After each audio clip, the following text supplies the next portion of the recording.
ಮೊಲೆ ಮೂಡಿ ಬಂದೊಡೆ ಹೆಣ್ಣೆಂಬರು, ಗಡ್ಡ ಮೀಸೆ ಬಂದೊಡೆ ಗಂಡೆಂಬರು. ನಡುವೆ ಸುಳಿಯುವ ಆತ್ಮ ಗಂಡು ಅಲ್ಲ ಹೆಣ್ಣು ಅಲ್ಲ, ಕಾಣ ರಾಮನಾಥ. ಜೇಡರ ದಾಸಿಮಯ್ಯನವರು ಶರಣೆಯರ ಬಗ್ಗೆ, ಹೆಣ್ಣು ಮಕ್ಕಳ ಒಂದು ಅಸ್ತಿತ್ವ, ಆಗಿನ ಕಾಲಕ್ಕೆ ಯಾವ ತೆರನಾಗಿರ್ತಕ್ಕಂಥ ಅಸ್ತಿತ್ವ ಇತ್ತೋ ಅಂತಹ ಸ್ಥಿತಿಯಲ್ಲಿ ಜನರ ಕಣ್ಣನ್ನ ತೆರೆಸಬೇಕು ಅಂತ ಈ ವಚನವನ್ನ ಬರೀತಾರೆ. ಬಹಳಷ್ಟು ಸರಳವಾಗಿರ್ತಕ್ಕಂತಹ ವಚನ. ಮೊಲೆ ಮೂಡಿ ಬಂದೊಡೆ ಹೆಣ್ಣೆಂಬರು, ಗಡ್ಡ ಮೀಸೆ ಬಂದೊಡೆ ಗಂಡೆಂಬರು ಅಂತ. ನಡುವೆ ಸುಳಿಯುವ ಆತ್ಮ ಹೆಣ್ಣು ಅಲ್ಲ ಗಂಡು ಅಲ್ಲ. ಕೇವಲ ಬಾಹ್ಯವಾಗಿರ್ತಕ್ಕಂತಹ ಚಿತ್ರವನ್ನ ನೋಡಿ ನಾವು ಇದು ಹೆಣ್ಣು ಇದು ಗಂಡು ಅಂತ ಗುರುತಿಸ್ತೀವಿ. ಆದರೆ ಆ ದೇಹದೊಳಗಿರ್ತಕ್ಕಂತಹ ಆತ್ಮ, ಆ ಆತ್ಮ ಹೆಣ್ಣು ಅಲ್ಲ ಗಂಡು ಅಲ್ಲ. ಆದ್ರೆ ಆಗಿನ ಕಾಲದೊಳಗೆ ಅವರು ಯಾಕೆ ಮಾಡಿದ್ರೋ ಏನೋ ಗೊತ್ತಿಲ್ಲ. ಆದರೆ ಹೆಂಗಿತ್ತು ಅಂತಂದ್ರೆ ಹೆಣ್ಣು ಮಕ್ಕಳು ಅಂತಂದ್ರೆ ಒಂದಿಷ್ಟು ಕಟ್ಟಳೆಗಳನ್ನ ಹಾಕಿಟ್ಟಿದ್ರು, ಒಂದಿಷ್ಟು ಸುತ್ತಲಕ ಏನು ಅವರಿಗೆ ಅವ್ರು ಹಿಂಗ ಇರ್ಬೇಕಪ್ಪ. ಹೆಣ್ಣು ಮಕ್ಕಳು ಧಾರ್ಮಿಕ ಕಾರ್ಯ ಒಳಗ ಭಾಗಿವಹಿಸುವಂಗಿಲ್ಲ, ಹೆಣ್ಣು ಮಕ್ಕಳು ಯಾವುದೇ ಸಾಂಸ್ಕೃತಿಕ ಕಾರ್ಯಕ್ರಮ ಇದ್ರೆ ಹೋಗುವಂಗಿಲ್ಲ, ಮನೆಯೊಳಗೆ ಯಾವುದೇ ಒಂದು ಏನೋ ಮಾತಾಡಕತ್ತಾರ ಅಂತಂದ್ರೆ ಅದ್ರೊಳಗೆ ಹೆಣ್ಣು ಮಕ್ಕಳ ಭಾಗಿಯಾಗಂಗಿಲ್ಲ. ಹೆಣ್ಣು ಮಕ್ಕಳು ಎಲ್ಲಿ ಅವರ ಕೆಲಸ ಏನು ಅಡಿಗೆ ಮನೆಗೆ ಮಾತ್ರ ಹೆಣ್ಣು ಮಕ್ಕಳು ಸೀಮಿತ ಅನ್ನುವಂಗಿಟ್ಟು ಬಿಟ್ಟಿದ್ರು. ಕೇವಲ ಹೆಣ್ಣು ಅಂತಂದ್ರೆ ಆಕೆ ಅಡಿಗೆ ಮಾಡಿ ಉಣಸಾಕಿ ಒಂದು ಏನು ಹೆಣ್ಣು ಅದು ಮಕ್ಕಳನ್ನ ಹಡಿದು ಕೊಡುವ ಯಂತ್ರ ಅನ್ನುವಂಗ ಹಿಂದೆ ಒಂದು ಕಾಲದೊಳಗೆ ಭಾವಿಸ್ತಿದ್ರು. ಯಾವ ಕಾರ್ಯಕ್ಕೂ ಕೂಡ ಹೆಣ್ಣನ್ನು ಹೊರಗೆ ಬಿಡ್ತಿದ್ದಿಲ್ಲ. ಎಷ್ಟು ಶೋಷಣೆಯನ್ನ ಮಾಡ್ತಿದ್ರು. ಕೇವಲ ಮನೆಯೊಳಗ ಇರಬೇಕು, ಯಾವುದೇ ಶಿಕ್ಷಣ ಇಲ್ಲ, ಶಾಸ್ತ್ರ ಇಲ್ಲ, ವಚನ ಬರೆಯುವಂಗಿಲ್ಲ, ಶಾಲಿ ಕಲಿಯುವಂಗಿಲ್ಲ, ಯಾವುದೇ ನ್ಯಾಯ ಮಾಡುವಂಗಿಲ್ಲ. ಕೇವಲ ಮನೆಯೊಳಗೆ ದುಡಿಬೇಕು ದುಡಿಬೇಕು ದುಡಿಬೇಕು ದುಡಿಬೇಕು, 3 ಹೊತ್ತು ಅಡಿಗೆ ಮಾಡಿ ಹಾಕಬೇಕು, ಮಕ್ಕಳನ್ನ ಹಿಡಿದು ಕೊಡಬೇಕು. ಇದು ಒಂದ ಹೆಣ್ಣಿನ ಕರ್ತವ್ಯ ಅನ್ನುವಂಗೆ ಏನ್ ಮಾಡಿಬಿಟ್ಟಿದ್ರು ಅಂತಂದ್ರೆ ಅವರು ತಲೆಯೊಳಗೆ ತುಂಬಿಸಿಕೊಂಡಿದ್ರು. ಆದ್ರೆ ಹೆಣ್ಣು ಕೇವಲ ಅಡಿಯಲು ಮಾತ್ರ ಅಲ್ಲ, ಕೇವಲ ಅಡಿಗೆ ಮಾಡಲು ಮಾತ್ರ ಅಲ್ಲ, ಹೆಣ್ಣಿಂದಲೇ ಇಹವು, ಹೆಣ್ಣಿಂದಲೇ ಪರವು, ಹೆಣ್ಣಿಂದಲೇ ಸಕಲ ಸೃಷ್ಟಿಯು, ಹೆಣ್ಣಿಂದಲೇ ಸಕಲವು, ಹೆಣ್ಣು ಇಲ್ಲದ ಅನ್ನಗಳು ಉಂಟಾ ಸರ್ವಜ್ಞ ಹೇಳ್ತಾನ. ಹೌದಪ್ಪ, ನೀವು ಹೆಣ್ಣನ್ನು ಏನ್ ಮಾಡಿದ್ರಿ, ಅಡಿಗೆ ಮನೆಗೆ ಸೀಮಿತ ಅಂತ ಕುಂದಿಸಿದ್ರಲ್ಲ, ಈ ಜಗತ್ತು ನಡೆಯಾಕತ್ತಿದ್ದ ಹೆಣ್ಣಿನಿಂದ. ಪ್ರತಿಯೊಂದರೊಳಗೂ ಕೂಡ ಯಾರದಾರ ಹೆಣ್ಣಿನಿಂದ ಹುಟ್ಲಾರ್ತಕ್ಕಂಥವ್ರು ಯಾರದಾರ? ಗಂಡು ಗಂಡು ಗಂಡು ಗಂಡು ಅಂತೀನಿ. ಯಾವ ಗರ್ಭದಿಂದ ಬಂದೀಪ? ನಿನ್ನ ಹೆತ್ತವಳು ಒಂದು ಹೆಣ್ಣಲ್ಲ. ಇಡೀ ಜಗತ್ತಿಗೆ ಸೃಷ್ಟಿ ಶಕ್ತಿ ಏನು ನಡಿಬೇಕಾಗಿತ್ತಂದ್ರೂ ಕೂಡ ಶಕ್ತಿಯಿಂದಲೇ ನಡೀತಕ್ಕಂಥದ್ದು. ಜಗತ್ತಿನ ಸಕಲ ಜೀವರಾಶಿಗಳಿಗಿರ್ತಕ್ಕಂಥದ್ದು ಯಾವ ಒಂದು ಪರಮಾತ್ಮ, ಆ ಪರಮಾತ್ಮನಿಂದ ಬಂದಿರತಕ್ಕಂಥ ಶಕ್ತಿ ಅಂತ ಹೇಳ್ತೀವಿ ನಾವು. ಹಾಗಾದ್ರೆ ಶಕ್ತಿ ಅಂದ್ರೆ ಯಾರಿಲ್ಲೇ? ಶಕ್ತಿ ಅಂದ್ರೇನೆ ಅದು ಪಾರ್ವತಿ, ಆದಿಶಕ್ತಿ, ದುರ್ಗಾ ಮಾತೆ, ಕಾಳಿಕಾದೇವಿ, ಅದಕ್ಕೆ ಶಕ್ತಿ ಅಂತ ಕರೆದ್ರು. ಪ್ರತಿಯೊಂದು ವಸ್ತುವಿಗೂ ಕೂಡ ಶಕ್ತಿ ಬೇಕು, ಪ್ರತಿಯೊಂದು ಮನುಷ್ಯನಿಗೂ ಶಕ್ತಿ ಬೇಕು. ಶಕ್ತಿ ಇಲ್ಲ ಅಂತಂದ್ರೆ ಯಾವುದು ನಡೀಲಿಕ್ಕೆ ಸಾಧ್ಯ ಇಲ್ಲ. ಯಾಕೆ ನಾ ಇದೊಂದು ಫೋನ್ ಎತ್ತನಂದ್ರೆ ನನಗೊಂದು ಶಕ್ತಿ ಬೇಕಾಗ್ತದೆ. ಇವತ್ತು ನಾ ಮಾತಾಡಕತ್ತೀನಂದ್ರೆ ನನಗೊಂದು ಶಕ್ತಿ ಬೇಕು, ಕೇಳ್ತೀನಂದ್ರೆ ಕೇಳಕ್ಕೂ ಒಂದು ಶಕ್ತಿ ಬೇಕು, ನೋಡ್ತೀನಂದ್ರೆ ನೋಡಕ್ಕೂ ಒಂದು ಶಕ್ತಿ ಬೇಕು. ಇವತ್ತು ಈ ಧ್ವನಿವರ್ಧಕ ಬರ್ತೈತೆ ಅಂದ್ರೆ ಇದ್ರೊಳಗೂ ಕೂಡ ಒಂದು ಶಕ್ತಿ ಬೇಕು. ನೀವು ಕುಂತೀರಿ ಅಂದ್ರೆ ಅದಕ್ಕೂ ಒಂದು ಶಕ್ತಿ ಬೇಕು. ಸಕಲ ಜೀವರಾಶಿಗಳು ನಡೆಯುವುದು ಎದರಿಂದ? ಅದು ಶಕ್ತಿಯಿಂದ. ಆ ಶಕ್ತಿ ಯಾರು ಅಂತಂದ್ರೆ ಆ ಶಕ್ತಿ ಹೆಣ್ಣು. ಶಕ್ತಿ ಅದು ಹೆಣ್ಣು. ಅದಕ್ಕೆ ಹೇಳಿದ್ರು ಹೆಣ್ಣಲ್ಲ, ಹೆಣ್ಣು ಕಪಿಲ ಸಿದ್ಧ ಮಲ್ಲಿಕಾರ್ಜುನ ದೇವ. ಪರಮಾತ್ಮ ಸಾಕ್ಷಾತ್ಕಾರ ಶಕ್ತಿಯ ಹೆಣ್ಣು. ಕೇವಲ ಆಕೆಯನ್ನ ಮನೆಯೊಳಗೆ ಇಡಬಾರದು ಅಂತಕ್ಕಂಥದ್ದನ್ನ ಸಾರ್ತಾರೆ. ಇವತ್ತು ಹೆಣ್ಣೊಳಗೆ ಎಷ್ಟೋ ಮಂದಿ ವೀರ ಮಾತೆಯರಾಗಿ ಹೋಗ್ಯಾರ. ಯಾಕೆ ನಾವು ಆಗಿನ ಯುಗಗಳನ್ನ ತಗೊಂಡ್ರೆ ಸೀತಾದೇವಿ ಹೆಣ್ಣು, ದ್ರೌಪದಿ ಹೆಣ್ಣು, ಅನಸೂಯ ದೇವಿ ಹೆಣ್ಣು, ಎಷ್ಟು ಮಂದಿ ಅದಾರ್ರಿ. ಸತ್ಯವಾನ ಸಾವಿತ್ರಿ ಹೆಣ್ಣು, ಯಮನ ಜೋಡ ಹೋರಾಡಿ ಗಂಡನ ಪ್ರಾಣವನ್ನು ಉಳಿಸ್ಕೊಂಡು ಬಂದಿರತಕ್ಕಂಥ ಆಕೆ. ಗಂಡ ಕಾಡಿಗೆ ಹೋಗ್ತಾನಂತಂದ್ರೆ ಗಂಡನ ಜೋಡೆ ಹೆಜ್ಜೆಯನ್ನು ಹಾಕಿರ್ತಕ್ಕಂಥ ಸೀತಾದೇವಿ. ಕೇವಲ ಇಂಥ ಪರಂಪರೆಯಲ್ಲ, ನಮ್ಮ ಶರಣ ಪರಂಪರೆ ತಗೊಂಡ್ರೆ ಅಕ್ಕಮಹಾದೇವಿ ಹೆಣ್ಣು, ನೀಲಾಂಬಿಕಾ ಹೆಣ್ಣು, ಗಂಗಾಂಬಿಕಾ ಹೆಣ್ಣು. ಇಷ್ಟು ಮಂದಿ ಎಲ್ಲ ಕೂಡ ಹೆಣ್ಣು ಹೆಣ್ಣು ಹೆಣ್ಣು. ಕೇವಲ ಹೆಣ್ಣಿಗೇನು ಆಗಂಗಿಲ್ಲ ಅಂತಾರ. ಆದ್ರೆ ನಮಗೆ ದೇಶಕ್ಕೆ ಸ್ವಾತಂತ್ರ್ಯ ತಂದು ಕೊಟ್ಟದ್ರೊಳಗೂ ಕೂಡ ಕಿತ್ತೂರು ರಾಣಿ ಚೆನ್ನಮ್ಮ, ಒನಕೆ ಓಬವ್ವ, ಇವರೆಲ್ಲ ಕೂಡ ಹೆಣ್ಣು. ಅದಕ್ಕೆ ಹೆಣ್ಣಿಂದಲೇ ಸಕಲವು, ಹೆಣ್ಣಿಂದಲೇ ಇಹವು, ಹೆಣ್ಣಿಂದಲೇ ಪರವು, ಹೆಣ್ಣು ಇಲ್ಲದ ಅಣ್ಣಗಳಿಲ್ಲ. ಹೆಣ್ಣು ಇರ್ಲಿಕ್ಕಂದ್ರ ಈ ಜಗತ್ತು ಈ ಸೃಷ್ಟಿನ ಇಲ್ಲ ಅಂತ ಹೇಳ್ತಾರೆ. ಅಷ್ಟು ಹೆಣ್ಣಿಗಿರ್ತಕ್ಕಂಥ ಶಕ್ತಿ. ಆದ್ರೆ ಕೆಲವು ಸಮಯದೊಳಗೆ ಏನಾಗಿತ್ತು ಅಂತಂದ್ರೆ ಹೆಣ್ಣು ಕೇವಲ ಭೋಗದ ವಸ್ತು, ಅಡಿಗೆ ಮಾಡಕಷ್ಟ ಸೀಮಿತ ಅಂತ ಆ ಹೆಣ್ಣನ್ನ ಸೀಮಿತ ಮಾಡಿಬಿಟ್ಟಿದ್ರು. ಇಂತಹ ಒಂದು ಯುಗವನ್ನ ಮರೆತು ಇಂತಹ ಒಂದು ಕೆಟ್ಟ ಚಾಳಿಯನ್ನ, ಕೆಟ್ಟ ಉದ್ದೇಶವನ್ನ ಏನ್ ಮಾಡಿದ್ರು, ತೊಳೆದು ಹಾಕಬೇಕಂತ ಶರಣರು ಹೇಳ್ತಾರ. ಹೆಣ್ಣು ಕೇವಲ ಹೆಣ್ಣಲ್ಲಪ್ಪ, ನೀವೇ ಹೆಣ್ಣು ಅಂತಿ. ಆಕೆಯಲ್ಲಿರ್ತಕ್ಕಂಥ ಶಕ್ತಿ ಪ್ರಬಲವಾಗಿರ್ತಕ್ಕಂಥ ಶಕ್ತಿ. ಎಷ್ಟೋ ಮಂದಿ ಹೆಣ್ಣು ಹುಟ್ಟತೈತಿ ಅಂತಂದ್ರೆ ಏನಂತಿದ್ರು, ಹೆಣ್ಣಂದ್ರ ಹುಣ್ಣು ಅಂತಿದ್ರು. ಹೆಣ್ಣಂದ್ರ ಹುಣ್ಣು. ಗಂಡು ಹುಟ್ಟಿದ್ರ ಗಂಡು ಹುಟ್ಟೈತಿ ಬೇಡೆ ಹಂಚ್ತಿದ್ರು. ಎಷ್ಟು ಭೇದ ಭಾವ ನಾವ ಮಾಡ್ತಿದ್ವಿ ಅಂತಂದ್ರ ಈಗೂ ಐತಿ. ಹೆಣ್ಣು ಹುಟ್ಟಿದ್ರೆ ಏನ್ ಹಂಚ್ತೀರಿ? ಪೇಡೆ ಹಂಚ್ತೀರ ನೀವು? ಜಿಲೇಬಿ ಹಂಚ್ತೀವಿ. ಗಂಡು ಹುಟ್ಟಿದ್ರ ಪೇಡೆ ಹಂಚ್ತೀವಿ. ನಾವು ಗಂಡು ಪೇಡೆ ಹಂಚ್ತೀವಲ್ಲ, ಮುಂದೆ ಅವ ಏನ್ ಮಾಡ್ತಾವು, ನಮ್ಮನ್ನ ಒದ್ದು ಹೊರಗೆ ಹಾಕಕತ್ತಾವು. ಆದ್ರೆ ಎಷ್ಟೋ ಮಂದಿ ಇವತ್ತು ನೋಡ್ಕೊಳಕತ್ತಾರಪ್ಪ, ತಂದೆ ತಾಯಿನಂದ್ರೆ ಹೆಣ್ಮಕ್ಳ ನೋಡ್ಕೊಳಕತ್ತಿದ್ದು. ರಗಡನೆ ಉದಾಹರಣೆಗಳ ಜಗ್ಗದಾವ. ಹೆಣ್ಮಕ್ಳ ಒಂದಿಷ್ಟು ಏನೋ ಅವ್ರ ತಂದೆ ತಾಯಿ ಅಂತಕ್ಕಂಥ ಕರುಳು ಇರ್ತೈತೆ, ಅವ್ರ ಮನೆ ಅಂತಕ್ಕಂಥ ಕರುಳು ಇರ್ತೈತೆ, ಅವರ ನೋಡ್ಕೊಳಕತ್ತ ಹೊರತು ನಾವೇನು ಪೇಡೆ ಹಂಚಿದೀವಿ, ಊರು ತುಂಬಾ ಅಡ್ಡಾಡಿ ಪೇಡೆ ಹಂಚಿದೀವಲ್ಲ, ಅವ್ರ ನಮ್ಮನೆ ಇವತ್ತು ಏನ್ ಮಾಡಾಕ್ತಾರ, ಮನೆ ಬಿಟ್ಟು ಒದ್ದು ಹೊರಗೆ ಹಾಕತ್ತ. ಅದನ್ನ ಹೆಮ್ಮೆಯಿಂದ ಹೇಳ್ಕೊತಿದ್ವಿ ನಾವು. ಏನು ದೊಡ್ಡವರು ಮಗ ಏನಾರು ಒಂದಿಟ್ಟು ಒದ್ದ ಅಂತಂದ್ರೆ, ಸಣ್ಣವಿದ್ದ ಒದ್ದ ಅಂತಂದ್ರೆ ಏನ್ ಹೇಳ್ತಿದ್ವಿ, ಹೋಗಿ ಗೆಳೆಯರ ಮುಂದೆ ಹೇಳ್ತಿದ್ವಿ, ನಮ್ಮ ಮಗ ಇವತ್ತು ನನಗೆ ಒದ್ದ ಅಂತ ಖುಷಿಯಿಂದ ಹೇಳ್ತಿದ್ವಿ. ಹೇಳಂಗಲ್ಲ 4 ಮಂದಿ ಕೂಡಾಗಿ, ನನ್ನ ಮಗ ಭಾಳ ಬೆರಿಕೆದನ್ರಿ, ಹಿಂಗೆ ಎತ್ಕೊಂಡಿರ್ತೀನಿ, ಎದಿಗೆ ಒದಿತಾನ, ಅದನ್ನ ಖುಷಿಯಿಂದ ಹೇಳ್ತೀವಿ. ಮುಂದೆ ಹೊರಗೆ ಹಾಕಿದಾಗ ಅದನ್ನು ಖುಷಿಯಿಂದ ಹೇಳ್ಬೇಕಾಗಿತ್ತು. ಮುಂದೆ ಒದ್ದು ಹೊರಗೆ ಹಾಕ್ತಾನಲ್ಲ ಅದನ್ನ. ಇಂಥ ಗಂಡು ಹುಟ್ಟಿದ್ರೆ ಪೇಡೆ ಹಂಚು ಮಂದಿ ನಾವು. ಆದ್ರೆ ಹೆಣ್ಣು ಹುಟ್ಟಿದ್ರು ಕೂಡ ಬದಲಾಗಬೇಕಿನ್ನು ಮುಂದೆ ಎಲ್ಲಾನು. ಕೇವಲ ಹೇಳೋದ್ರಿಂದ ಮಾತ್ರ ಅಲ್ಲ, ಹೆಣ್ಣು ಹೌದಪ್ಪ ಹೌದು ಎಲ್ಲಕ್ಕೂ ಸಮಾನತೆ ಕೊಡ್ತೀವಿ ನಾವು ಅನ್ನೋದಲ್ಲ. ಗಂಡು ಹುಟ್ಟಿದ್ರು ಪೇಡೆ ಹಂಚ್ರಿ, ಹೆಣ್ಣು ಹುಟ್ಟಿದ್ರು ಪೇಡೆನೆ ಹಂಚ್ಬೇಕು ಅಂದ್ರ ಸಮಾನತೆ ಅಂತ. ಅದು ನಾವು ಹೆಣ್ಣಿಗೆ ಕೊಡ್ತಕ್ಕಂಥ ಗೌರವ. ಇಂಥ ಹೆಣ್ಣು ಕುಲದೊಳಗ ಬಹಳ ಅದ್ಭುತವಾಗಿರ್ತಕ್ಕಂಥ ಒಂದು ಹೆಣ್ಣು.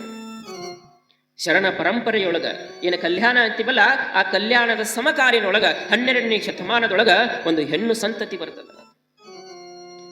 ಲಿಂಗ ನಿಷ್ಠೆ, ವೀರಶೈವ ಧರ್ಮಕ್ಕಾಗಿ ಹೋರಾಡಿರ್ತಕ್ಕಂಥ ಹೆಣ್ಣು ಮಗಳು. ಲಿಂಗ ನಿಷ್ಠೆ, ಕೈಯೊಳಗ ಲಿಂಗವನ್ನು ಹಿಡಿತಿದ್ಲು. ಆ ಲಿಂಗಕ್ಕೆ ತೊಂದರೆ ಬಂತು ಅಂತಂದ್ರ ಒಂದು ಕೈಯೊಳಗ ಖಡ್ಗವನ್ನು ಹಿಡಿತಿದ್ಲು. ಅಂತಹ ಒಂದು ಮಾತೆಯ ಕಥೆಯನ್ನು ಇವತ್ತು ನಾವು ನೀವು ಕೇಳೋಣ. ಇಲ್ಲಿ ವಿಜಯಪುರ ಜಿಲ್ಲೆ ಇಂಡಿ ತಾಲೂಕು ಉಮರಾಣಿ ಗ್ರಾಮ ಅಕ್ಕ ಸಾಲಿಗರ ಮನೆತನದೊಳಗ ಅನಂತರಾಯ ಮತ್ತು ಶಿರಸಮ್ಮ ಅಂತಕ್ಕಂಥ ಪುಣ್ಯ ದಂಪತಿಗಳಿರ್ತಾರ. ಅಕ್ಕ ಸಾಲಿಗರ ಮನೆತನ ಅಂತಂದ್ರೆ ಬಂಗಾರವನ್ನ ಮಾಡ್ತಕ್ಕಂತಹ ಮನೆತನ. ಆಗಿನ ಕಾಲದ ಕೂಡ ಪ್ರಾಮಾಣಿಕತೆಯಿಂದ ಒಂದು ಅಕ್ಕ ಸಾಲಿಗರ ಕಾರ್ಯವನ್ನ ಮಾಡ್ತಿದ್ದ, ಕೆಲಸವನ್ನ ಮಾಡ್ತಿದ್ದ.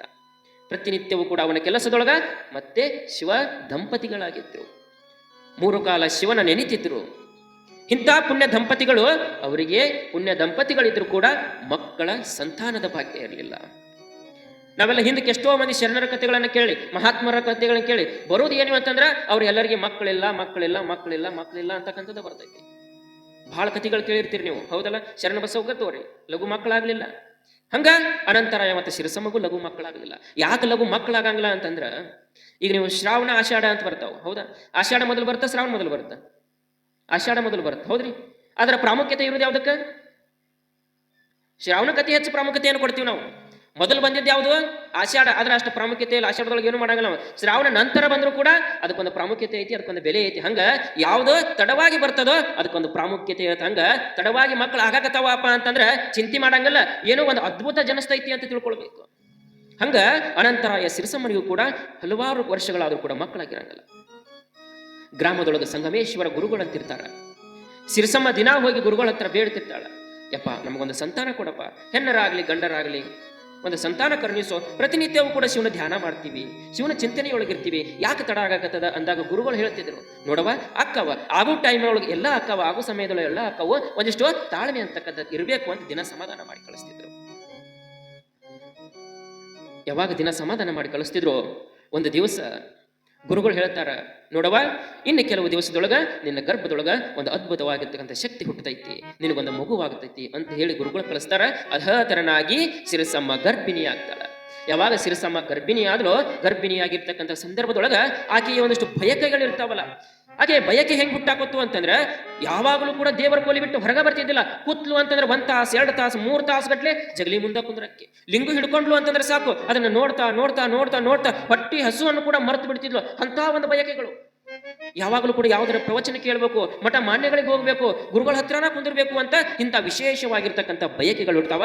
ಮುಂದೆ 9 ತಿಂಗಳು 9 ದಿವಸಿಗೆ ಆಕೆಗೆ ಒಂದು ಮಗು ಜನಿಸ್ತದ, ಹೆಣ್ಣು ಮಗು ಆಕೆಯ ಗರ್ಭದೊಳಗೆ ಜನಿಸ್ತಿ. ಬಹಳಷ್ಟು ಖುಷಿ ಆಗ್ತದ ಅನಂತರಾಯ ಮತ್ತು ಸಿರಸಮ್ಮನಿಗೆ. ಎಷ್ಟೋ ವರ್ಷಗಳ ಕಾಲ ಮಕ್ಕಳಿರ್ಲಿಲ್ಲ, ಹೆಣ್ಣು ಹುಟ್ಟಿ ಅಂತ ಚಿಂತೆ ಮಾಡ್ಲಿಲ್ಲ ಅವರು. ಬಹಳ ಖುಷಿ ಪಟ್ಟ ಅನಂತರಾಯ. ಹೆಣ್ಣು ಹುಟ್ಟೈತಿ ಅಂತಂದ್ರೆ ನಾ ಚಿಂತೆ ಮಾಡಂಗಿಲ್ಲಪ್ಪ. ಯಾಕೆ ಕೆಲವರು ಇರ್ತಾರಲ್ಲ ಮಗ್ಳನ್ನವ್ರು, ನನ್ನ ಹೆಂಡತಿಗೆ ಡೆಲಿವರಿ ಆತಪ್ಪ ಅಂದ್ರೆ ಏನಾತತ್ ಕೇಳ್ತಾರ. ಮೊದಲು ಹೆಂಗೈತತ್ ಕೇಳಂಗಿಲ್ಲ, ಏನಾತು, ಹೆಣ್ಣಾತು, ಅಯ್ಯೋ ಇದೊಂದು ಬಂದ ಬಿಡ್ತಿ, ಅಯ್ಯೋ ಗಂಡ ಆದ್ರೆ ಚಲೋ ಆಕಿತ್ತು ನೋಡು, ಯಾಕ ಮುಂದೆ ಓದ್ ಹೊರಗೆ ಹಾಕಾಕ. ಆದ್ರ ಅನಂತರಾಯ ಚಿಂತೆ ಮಾಡ್ಲಿಲ್ಲ. ಅಣ್ಣವ್ರ ಅಂತಾರ ಏನೋ ಹೆಣ್ಣು ಹುಟ್ಟೈತಿ ಅಣ್ಣವ್ರ ಅಂತಾರ, ಆದ್ರ ನನಗದು ಹೆಣ್ಣಲ್ಲ, ಅದು ಸಾಕ್ಷಾತ್ ಪಾರ್ವತಿ ದೇವಿನ ನನ್ನ ಮಗಳಾಗಿ ಬಂದಾಳ ಅಂತ ಅನಂತರಾಯ ಖುಷಿ ಪಟ್ಟು ಇಡೀ ಊರಿಗೆ ಏನ್ ಮಾಡ್ತಾನಂತ ದಾಸೋಹವನ್ನ ಮಾಡಿಸ್ತಾನೆ. ಇಡೀ ಊರಿಗೆ ದಾಸೋಹವನ್ನು ಮಾಡಿಸಿ 12ನೇ ದಿವಸ ಹೆಣ್ಣು ಮಗುವಿಗೆ ಹೆಸರನ್ನ ಇಡ್ತಕ್ಕಂಥ ಕಾರ್ಯಕ್ರಮ. ಎಲ್ಲ ಇಡೀ ಊರಿಗೆ ಹೆಸರಿಡಬೇಕು ಅಂತ ಬರ್ತಾರ, ಹೆಣ್ಣು ಮಗುವಿಗೆ ಹೆಸರನ್ನ ಇಡ್ತಾರ. ಆಕೆ ಯಾವಾಗ ಈಕೆ ಗರ್ಭಿಣಿ ಇದ್ದಾಗ ಎಂತ ಭಾವ, ಯಾವತ್ತೂ ಕೂಡ ಲಿಂಗ ಪೂಜೆ ಮಾಡ್ತಿದ್ಲು. ಅದಕ್ಕೆ ಆಕೆಗೆ ಲಿಂಗಮ್ಮ ಅಂತ ಹೆಸರನ್ನ ಇಟ್ಟರು. ಯಾವಾಗ ಲಿಂಗಮ್ಮ ಅಂತ ಹೆಸರಿಡ್ತಾರೋ, ಹೆಸರಿಟ್ಟು ತೊಟ್ಟಿಲಕ್ಕೆ ಹಾಕಿ ಜೋಗುಳವನ್ನ ಪಾಡ್ತಾರೆ.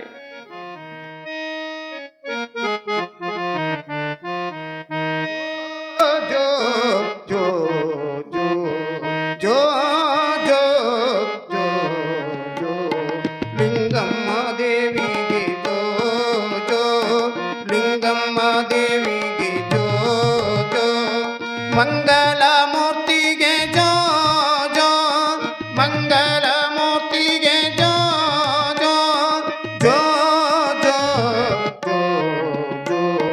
ಜೋ ಜೋ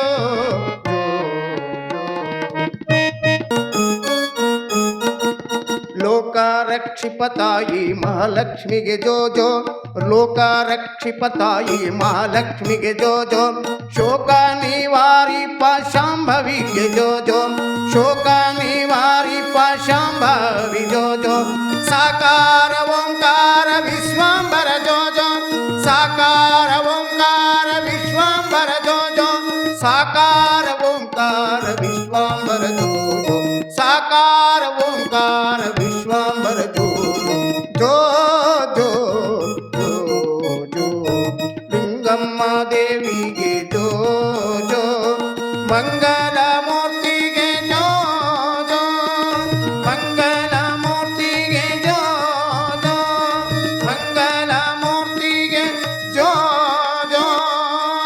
ಹೀಗೆ ಲಿಂಗಮ್ಮ ಅಂತ ಹೆಸರಿಟ್ಟು ಜೋಗುಳವನ್ನ ಪಾಡಿ ಆಕೆಯನ್ನ ಬೆಳೆಸ್ತಾರ. ಉತ್ತಮವಾಗಿರ್ತಕ್ಕಂಥ ಸಂಸ್ಕಾರವನ್ನ ಕೊಡ್ತಾ ಬೆಳೆಸ್ತಾ ಬೆಳೆಸ್ತಾ ಲಿಂಗಮ್ಮ ಸದಾವಕಾಲ ಶಿವಚಿಂತೆ ಶಿವಜ್ಞಾನವನ್ನ ಬಿಟ್ರೆ ಬೇರೆ ಯಾವುದೇ ಕೆಲಸ ಇಲ್ಲ.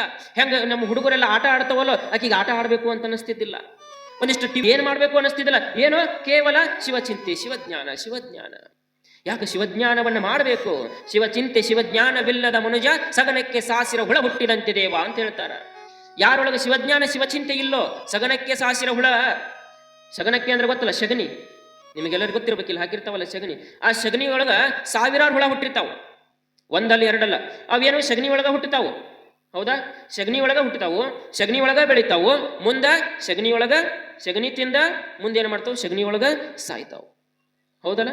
ಅವಕ್ಕ ಬೇರೆ ಕೆಲಸ ಇಲ್ಲ. ಸಗನಿ ಒಳಗೆ ಹುಟ್ಟು, ಸಗನಿ ಒಳಗೆ ತಿಂದು, ಸಗನಿ ಒಳಗ ಸಾಯುವ. ಹಂಗೆ ಹೇಳ್ತಾರ, ಸಗನಕ್ಕೆ ಸಾಸಿರ ಹುಳ ಹುಟ್ಟಿದಂತೆ. ಹೆಂಗ ಸಗನಿ ಒಳಗೆ 1000 ಹುಳ ಅದಾವಲ್ಲ, ಸಗನ್ಯಾಗ ಹುಟ್ಟು ಸಗನ್ಯಾಗ ಸಾಯ್ತಾವಲ್ಲ, ಹಂಗೆ ಯಾರ ಮನುಜರು, ಈ ಪ್ರಪಂಚದೊಳಗಿರ್ತಕ್ಕಂಥ ಮನುಜರು ಶಿವಚಿಂತೆ ಶಿವಜ್ಞಾನವಿಲ್ಲದ ಮನುಜರು ಹೆಂಗಂತ ಸಗನಿ ಒಳಗೆ 1000 ಹುಳ ಹುಟ್ಟಿದಂಗಂತ. ಹಂಗಿದ್ದಿದ್ದಿಲ್ಲ. ಲಿಂಗಮ್ಮ ಯಾವಾಗಲೂ ಕೂಡ ಏನೋ ಶಿವಚಿಂತೆ ಶಿವಜ್ಞಾನದೊಳಗ. ಹೀಗೆ ಬೆಳಿತಾ ಬೆಳಿತಾ ಬೆಳಿತಾ ಲಿಂಗಮ್ಮ ಯಾವಾಗಲೂ ಕೂಡ ಶಿವಚಿಂತೆ ಶಿವಜ್ಞಾನ.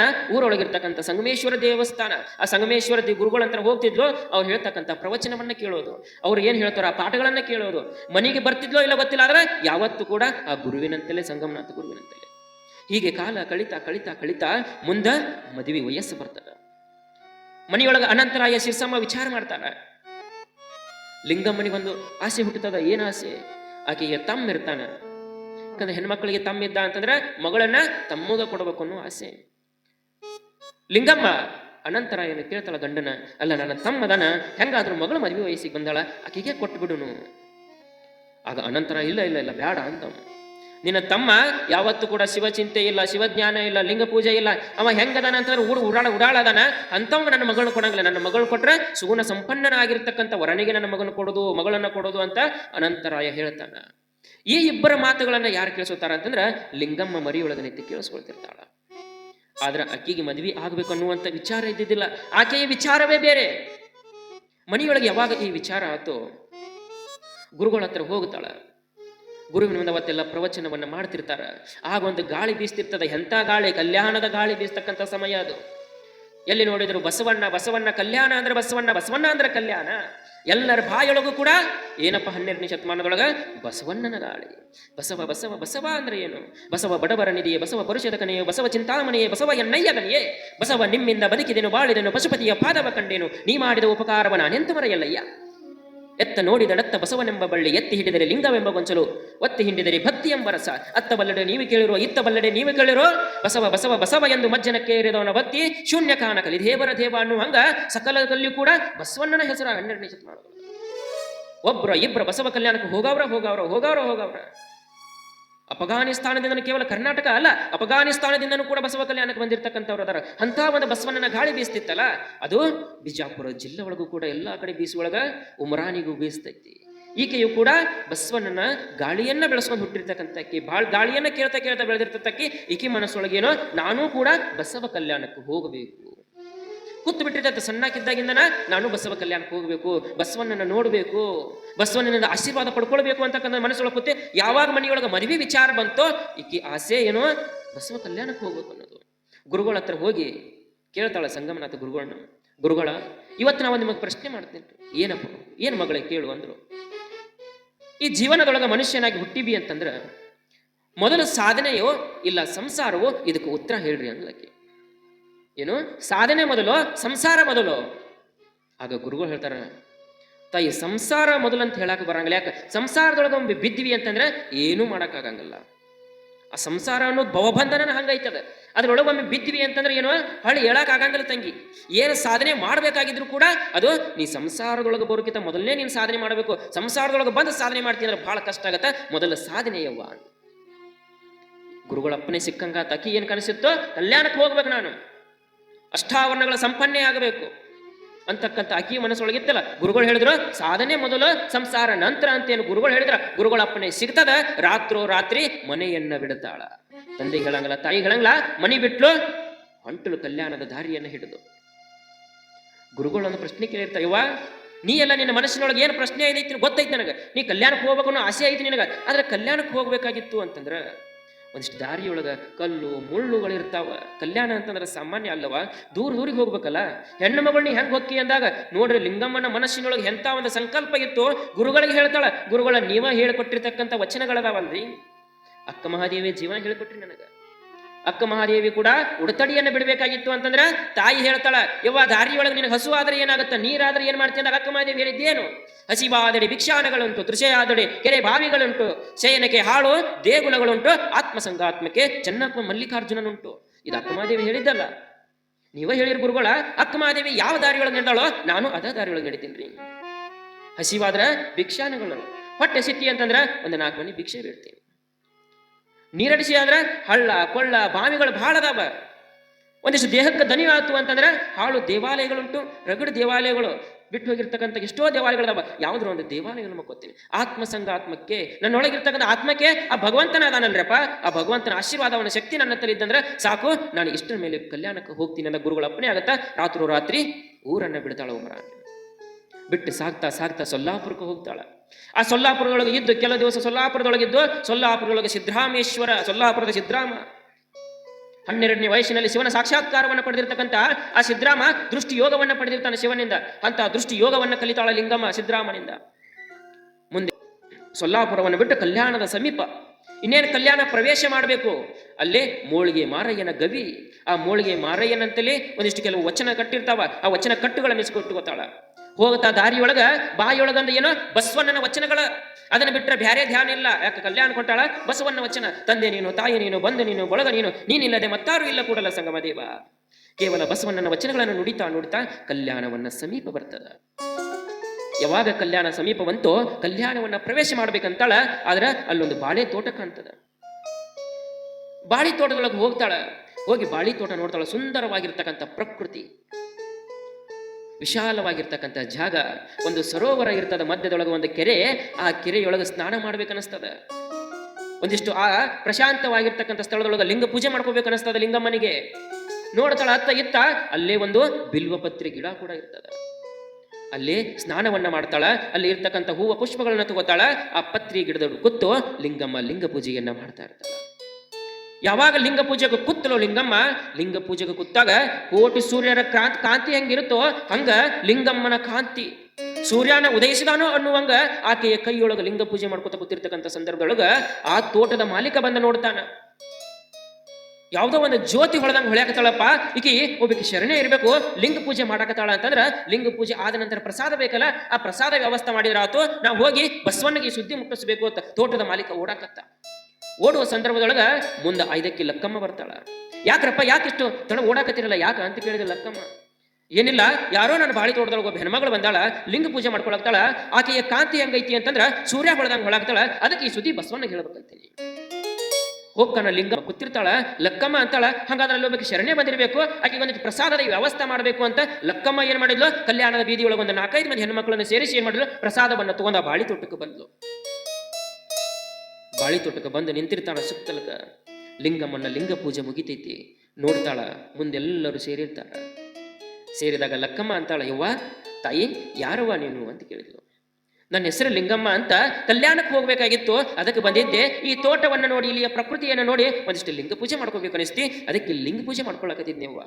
ಬಹಳ ಚಲೋ ಆತವ, ನಿನ್ನ ನೋಡಿದ್ರ ಸಾಕ್ಷಾತ್ ಪಾರ್ವತಿ ದೇವಿನ ನೋಡ್ದಂಗ ಆಗಕತ್ತೈತಿ ತಾಯಿ. ನಿನ್ನ ನೋಡಿದ್ರ ಸಾಕ್ಷಾತ್ ಪಾರ್ವತಿ ದೇವಿಯನ್ನು ನೋಡ್ದಂಗ ಆಗಕತ್ತೈತಿ. ಪ್ರಸಾದ ತಂದಿವವ, ಒಂದಿಷ್ಟು ಪ್ರಸಾದ ಮಾಡ್ತಾಯಿ ಅಂದ್ರು. ಆಗ ಲಿಂಗಮ್ಮ ಅಂತಾಳ, ಯವ್ವ ನೀವೆಲ್ಲ ನನಗೆ ಪ್ರಸಾದ ತಂದಿರಿ, ಆದ್ರೆ ನನ್ನೊಂದು ನಿಯಮ ಐತಿ. ಜಂಗಮರು ಪ್ರಸಾದವನ್ನ ಸೇವಿಸದೆ ನಾನು ಪ್ರಸಾದವನ್ನ ಸ್ವೀಕಾರ ಮಾಡಂಗಿಲ್ಲ ತಾಯಿ. ಯಾವಾಗ ಜಂಗಮರು ಒಂದಿಷ್ಟು ಪ್ರಸಾದ ಮಾಡ್ತಾರೋ ಅದಾದ ನಂತರ ನಾ ಪ್ರಸಾದ ಮಾಡ್ತೀನಿ. ಲಕ್ಕಮ್ಮ ಅಂತಾಳ, ಮತ್ತಿನ್ನು ಜಂಗಮನ್ನ ಎಲ್ಲಿಂದ ಹುಡುಕಾಡ್ಕೊಂಡು ಬರ್ಬೇಕು? ಒಬ್ಬರಾದ್ರೂ ಜಂಗಮರು ಬೇಕಂದಾಗ ಆಗ ಲಿಂಗಮ್ಮನ ಹೇಳ್ತಾಳ, ನೋಡ್ರಿ ಇದು ಸರಿಯಾದ ಸಮಯ. ಯಾವ ಸಮಯ? ಕಲ್ಯಾಣದೊಳಗಿರ್ತಕ್ಕಂಥ 1,96,000 ಜಂಗಮರದಾರಲ್ಲ, ಇಲ್ಲಿ ತ್ರಿಪುರಾಂತೇಕೇಶ್ವರ ಅಂತಕ್ಕಂಥ ಕೆರೆ ಐತಿ. ಆ ಕೆರೆಗೆ ಇದ ಸಮಯಕ್ಕ ಸ್ನಾನಕ್ಕೆ ಬಂದಿರ್ತಾರ. ಅವ್ರು ಸ್ನಾನ ಮಾಡಿ ಹೋಗೋಡ್ದ ಅವ್ರ ಒಟ್ಟರನ್ನ ಕರ್ಕೊಂಬರ್ರಿ ಅಂದ್ಲು ಲಿಂಗಮ್ಮ. ಓಡಿ ಹೋಗ್ತಾಳ ಲಕ್ಕಮ್ಮ. ಓಡಿ ಹೋಗಿ ಎಲ್ಲಾ ಜಂಗಮನ ಸ್ನಾನ ಮಾಡಿ ಇನ್ನೇನು ಹೊಂಟಿರ್ತಾರ. ಆಗ ಅವ್ರಿಗೆ ಭಿನ್ನ ಮಾಡ್ತಾಳ, ನೀವು ಬಸವಣ್ಣನಂತಲ್ಲಿ ಹೋಗೋದು ಬೇಡ, ಇಲ್ಲೇ ಹೋಗ್ಬೇಕು, ಶರಣೆ ಬಂದಾಳ, ಆಕೆಗೆ ನಿಮಗೆ ಪ್ರಸಾದ ಮಾಡಿಸ್ಬೇಕಂತಾಳ, ಬರ್ರಿ ಅಂತ ಎಲ್ಲಾ ಜಂಗಮರನ್ನ ಕರ್ಕೊಂಡ್ ಬಂದ್ಲು.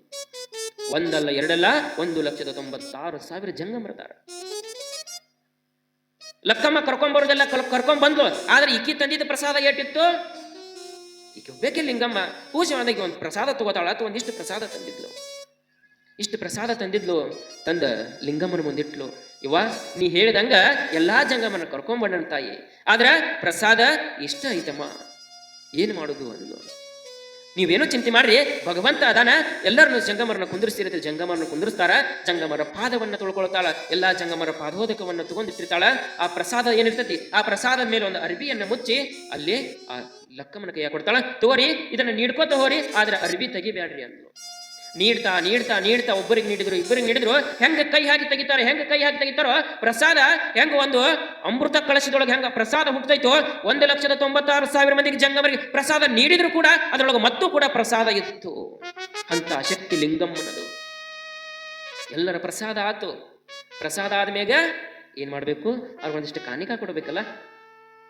ಆಗಲ್ಲ, ಕಾಣಿಕಾ ಕೊಡ್ಬೇಕು ಅಂತ ಲಕ್ಕಮ್ಮನಿಗೆ ಹೇಳ್ತಾಳ.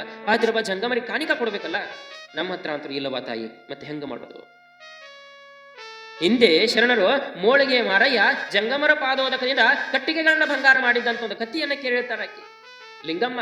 ಆಗ ಹೇಳ್ತಾಳ, ಒಂದಿಷ್ಟು ಅಲ್ಲಿ ಇದ್ದಿರ್ತಕ್ಕಂಥ ಕಲ್ಲಿನ ಚೂರುಗಳನ್ನ ಹಾಕೊಂಬರ್ರಿ. ಎಷ್ಟೋ ಬಂದು ಕಲ್ಲಿನ ಚೂರುಗಳನ್ನ ಹಾಕೊಂಡ್ಬರ್ತಾರ. ಯಾವಾಗ ಕಲ್ಲಿನ ಚೂರು ಹಾಕೊಂಡ್ಬಂದು ಮುಂದಿರ್ತಾರೋ, ಏನು ಜಂಗಮರ ಪಾದೋದಕ ತಗೊಂಡಿದ್ಲಲ್ಲ, ಆ ಜಂಗಮರ ಪಾದೋದಕನ ಲಿಂಗಮ್ಮ ಕೈಯೊಳಗಿಡಿ ಆ ಜಂಗಮರನ್ನ ನೆನೆಸ್ತಾ, ಜಂಗಮನೇ ಶಿವನು, ಶಿವನೇ ಜಂಗಮ ಅಂತ ಯಾವಾಗ ಪಾದೋದಕ ಕಲ್ಲ ಮ್ಯಾಗ ಸಿಂಬಿಸಿದ್ಲು, ಪ್ರತಿಯೊಂದು ಕಲ್ಲು ಕೂಡ ಬಂಗಾರದ ಕಲ್ಲಾಗಿ ಪರಿವರ್ತನೆ ಆಗಿತ್ತು. ಅವನ್ನ ಎಲ್ಲ ಜಂಗಮರಿಗೂ ಕೂಡ ಕೊಡ್ತಾಳ. ಈ ಸುದ್ದಿ ಬಸವನಿಗೆ ಗೊತ್ತಾಗ್ತದ. ಊರ್ ಹೊರಗ, ಕಲ್ಯಾಣದ ಹೊರಗ ಬಾಳೆ ತೋಟದೊಳಗ ಒಬ್ಬಾಕಿ ಲಿಂಗಮ್ಮ ಅಂತ ಶರಣೆ ಬಂದಾಳ. ಕಲ್ಲುಗಳನ್ನ ಬಂಗಾರ ಮಾಡ್ಯಾಳ, ಜಂಗಮರ ಸೇವೆಯನ್ನು ಮಾಡ್ಯಾಳ. ಅಷ್ಟ ಅಲ್ಲ, ಅಲ್ಲಿ ಬಂದಿರ್ತಕ್ಕಂಥ ದೀನ ದಲಿತರ ಉದ್ಧಾರವನ್ನ ಮಾಡ್ತಾ, ಎಷ್ಟೋ ಮಂದಿ ರೋಗವನ್ನ ಕಳಿತಾ, ಕುಷ್ಠರೋಗ ಬಂದಿರತಕ್ಕಂಥವರ ಕುಷ್ಠರೋಗವನ್ನ ಕಳಿತಾ ಜನರ ಸೇವೆಯನ್ನ ಮಾಡಾಕತ್ತಾಳ ಅಂತ ಬಸವನಗ ಈ ಸುದ್ದಿ ತಿಳಿತೈತಿ. ಅಂತ ಶರಣೆ ಬಂದಾಳ ಅಂತಂದ್ರ ಆಕೆಯನ್ನ ಕಲ್ಯಾಣದ ಮಹಾಮನೆಗೆ ಕರ್ಕೊಂಡ್ ಬರ್ಬೇಕು ಅಂತ ಬಸವಣ್ಣ, ಚನ್ನ ಬಸವಣ್ಣ, ನೀಲಾಂಬಿಕಾ, ಗಂಗಾಂಬಿಕಾ ಒಟ್ಟೂರು ಕೂಡ ಧಾವಿಸಿ ಎಲ್ಲಿ ಬರ್ತಾರ ಅಂತಂದ್ರ ಬಾಳೆ ತೊಟ್ಟಕ್ಕೆ ಬಂದ್ರು. ಬಂದು ನೋಡ್ತಾರ ಬಾಳೆ ತೊಟ್ಟಕ್ಕ ಲಿಂಗಮ್ಮನ ಸೇವೆ ನಡೀತಿರ್ತದ. ಬಹಳ ಆನಂದ ಆಗ್ತಾರ ಬಸವಣ್ಣಗ. ಬಹಳ ಆನಂದ ಆಗಿ ಲಿಂಗಮ್ಮನ ಹತ್ರ ಬಂದು, ಇವ ಪಾರ್ವತಿಯ ಸ್ವರೂಪವಾಗಿರ್ತಕ್ಕಂಥ ತಾಯೇ, ಇಷ್ಟು ದಿನಗಳ ಕಾಲ ಇಲ್ಲಿ ಇಷ್ಟೆಲ್ಲಾ ಸೇವಾ ಮಾಡಿದೆಯಲ್ಲವ, ಕಲ್ಯಾಣಕ್ಕೆ ಬರ್ಬೇಕಾಗಿತ್ತಲ್ಲ ಮಹಾಮನೆಗೆ. ಆಗ ಲಿಂಗಮ್ಮ ಅಂತಾಳ, ಇಲ್ರಪ್ಪ, ಇಲ್ಲೇ ಸೇವಾ ಇತ್ತಲ್ಲ, ಜನರ ಸೇವೆಯೊಳಗ ಆ ಜನಾರ್ದನನ್ನ ಕಾಣ್ತಿದ್ನಿ. ಆಯ್ತವ, ಬಾ, ನಾನಿನ್ನ ಕಲ್ಯಾಣದ ಮಹಾಮನೆಗೆ ಕರ್ಕೊಂಡು ಹೋಗ್ತೀನಿ ಅಂತ ಸ್ವತಃ ಬಸವಣ್ಣನ ಏನ್ ಮಾಡಿದ, ಲಿಂಗಮ್ಮನನ್ನ ಮಹಾಮನೆಗೆ ಕರ್ಕೊಂಡು ಹೋದ. ಮಹಾಮನೆಯೊಳಗ ಅನುಭವ ಮಂಟಪದೊಳಗ ಲಿಂಗಮ್ಮ ನಟ್ಟ ನಡುಬರ್ಕ ಲಿಂಗಮ್ಮ ನಿತ್ತಾಳ. ಸುತ್ತ ಎಲ್ಲ ಶರಣರ ಮುಂದ ಬಸವಣ್ಣ ಹಾಡಿ ಹೊಗಳಕತನ ಲಿಂಗಮ್ಮನನ್ನ. ಈಕೆ ಸಾಮಾನ್ಯ ಅಲ್ಲ, ಕಲ್ಲನ್ನ ಬಂಗಾರ ಮಾಡಿದಾಕಿ, ಜಂಗಮರಿಗೆ ಪ್ರಸಾದವನ್ನ ನೀಡಿದಾಕಿ, ಎಷ್ಟೋ ಜನರ ರೋಗವನ್ನ ಕಳೆದಂತಹ ಲಿಂಗಮ್ಮ ಈಕೆ ಅಂತ ಅಲ್ಲಮ್ಮ ಪ್ರಭುದೇವರಿಗೆ ಎಲ್ಲರಿಗೂ ಕೂಡ ಬಸವಣ್ಣ ಲಿಂಗಮ್ಮನನ್ನ ಪರಿಚಯ ಮಾಡಿಸ್ತಾನ. ಯಾವಾಗ ಲಿಂಗಮ್ಮನ ಎಲ್ಲಾ ಪರಿಚಯವನ್ನು ಮಾಡಿಸ್ತಾನೋ, ಪರಿಚಯನ್ನ ಮಾಡಿದ ನಂತರ ಬಸವಣ್ಣ ಹೇಳ್ತಾನ, ನೋಡುವ ತಾಯಿ, ಇಷ್ಟು ದಿವಸ ನೀನು ಲಿಂಗಮ್ಮನಾಗಿದ್ದೆ, ನೀನು ಲಿಂಗಮ್ಮನಾಗಿದ್ದೆ, ಆದ್ರೆ ಬೇಡಿದವರಿಗೆ ಬೇಡಿದ್ದನ್ನ ಕೊಟ್ಟವಳು, ವರವನ್ನ ಕೊಟ್ಟವಳು. ಅದಕ್ಕೆ ಇಂದಿನಿಂದ ನೀನು ಲಿಂಗಮ್ಮನಲ್ಲ, ವರವನ್ನ ಕೊಡ್ತಕ್ಕಂಥ ವರದಾನಿ ದಾನಮ್ಮನಾಗು ಅಂತ ಬಸವಣ್ಣ ದಾನಮ್ಮ ಅಂತ ನಾಮಕರಣವನ್ನ ಮಾಡ್ತಾನ. ಲಿಂಗಮ್ಮ ಬೇರೆ ಯಾರು ಅಲ್ಲ, ದಾನಮ್ಮ. ಬಾತಾಯಿ ಶಿವಶರಣಿ ದಾನಮ್ಮ, ಪಾರಮ್ಮ ಬಾತಾಯಿ ಶಿವಶರಣಿ ದಾನಮ್ಮ.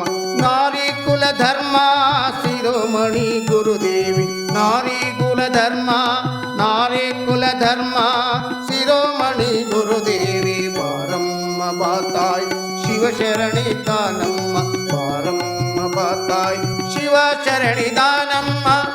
ಬಸವಣ್ಣ ಲಿಂಗಮ್ಮನಾಗಿರ್ತಕ್ಕಂಥವಳಿಗೆ ವರದಾನಿ ದಾನಮ್ಮ ಅಂತ ಯಾವಾಗ ನಾಮಕರಣ ಮಾಡ್ತಾನೋ, ಆಗ ದಾನಮ್ಮ ತಾಯಿ ಕಲ್ಯಾಣದೊಳಗ ಅನುಭವ ಮಂಟಪದೊಳಗ ಒಂದಿಷ್ಟು ಚರ್ಚೆಯೊಳಗ ಭಾಗವಹಿಸ್ತಾಳ. ಅಲ್ಲೇ ಚನ್ನ ಬಸವಣ್ಣನಿಂದ ಲಿಂಗಮ್ಮನಿಗೆ ದೀಕ್ಷೆಯನ್ನು ಕೊಡಿಸ್ತಾರ.